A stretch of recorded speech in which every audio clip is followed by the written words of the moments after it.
शिवसेनेला संपवण्याचा प्रयत्न केला त्या भाजपसोबत कधीच जाणार नाही। शिवसेनेच्या वर्धापन दिनी उद्धव ठाकरेंचा निर्धार।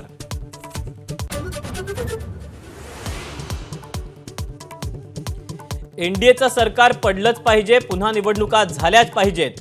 हे सरकार पडलं नाही तर इंडिया आघाडीचं सरकार स्थापन करू, ठाकरेंचा घणाघात।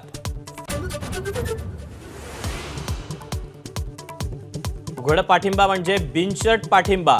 उद्धव ठाकरेंचा राज ठाकरेंना चिमटा, तर पुन्हा येईन म्हणणारे आता जाऊ द्या ना घरी, वाजले की 12 म्हणतायत। फडणवीसांनाही खोचक टोला।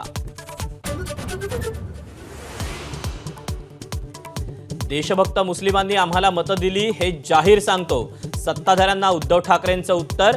तर तमाम हिंदू बांधव म्हणायचं धाडस ठाकरेंनी केलं नाही, शिंदेंचा पलटवार। हिम्मत असेल तर बाळासाहेबांचा फोटो न वापरता निवडणुका लढवून दाखवा, ठाकरेंचं आव्हान। तर बाळासाहेबांचा फोटो वापरण्याचा तुम्हाला नैतिक अधिकार नाही, शिंदेंचं प्रत्युत्तर।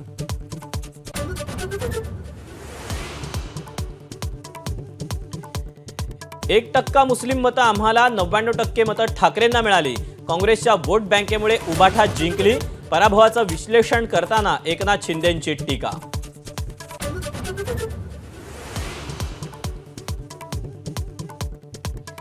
ग्रामसभा ते विधानसभा महायुतीचा झेंडा फडकणार, मेळाव्यातून एकनाथ शिंदेंनी व्यक्त केला निर्धार।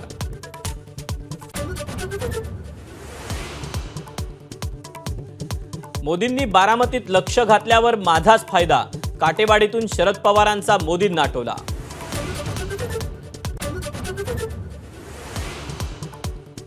मित्रपक्षांची जागा वाटपाचा फॉर्म्युला लवकर निश्चित करा, 22 तारखेला पक्षातल्या नेत्यांशी सल्लामसलत करा।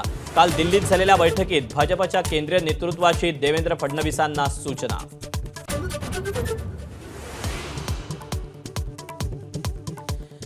फडणवीसांनी उपमुख्यमंत्री पदाचा राजीनामा देण्याची काहीही गरज नाही, लोकसभेचा निकाल ही सामूहिक जबाबदारी।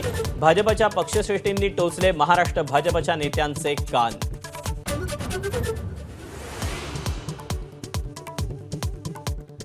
सरकारनं आरक्षण न दिल्यास विधानसभेसाठी 288 जागांची चाचपणी।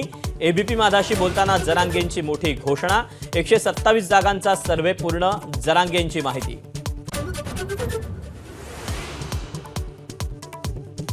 पालघर जिल्ह्यातील वाढवण बंदराला केंद्रीय मंत्रिमंडळ बैठकीत मंजुरी, संपूर्ण देशातील बंदरांची जितकी क्षमता आहे तितकी एकट्या वाढवण बंदराची असणार।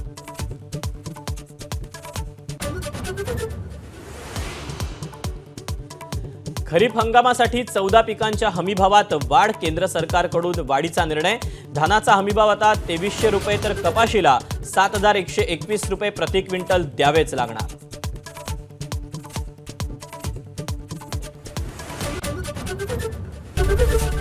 एबीपी माझा, उघडा डोळे बघा नीट।